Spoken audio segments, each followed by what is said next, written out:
Ma'am, nangangopya po si Scarlett sa akin, no? Apakasinungaling mo, Samantha. May nangangopya pala dito? Bagsak ka na sa akin, Scarlett. Apakasama talaga ng ugali mo, Samantha. Nay! O anak, anyari sa'yo? Binagsak ako ng teacher ko. Naniwala kasi siya kay Samantha na nangopya daw ako. Totoo ba yun, Scarlett? Hindi, Nay. Siya talaga yung nangopya sa akin. Walang iya yan ah. Humanda siya sa akin. Tara, anak. A few moments later. Ma'am, bakit niyo po kami pinatawag dito? Eh kasi ang anak mo, sinungaling. Siya naman talaga yung nangopya kay Scarlett eh. Hindi po totoo yan. Para malaman natin kung sino nagsasabi ng totoo sa inyong dalawa, mag-quiz na lang kayo ulit. Patay ako nito.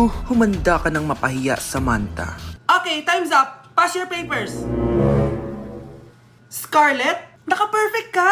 Yes! Talino talaga ng anak ko. Samantha, wala kang tamang sagot. Ikaw talaga ang totoong nangungopya. Nakakahiya ka, Samantha. Humanda ka sa akin sa bahay. Tara! Huwag po, Nay!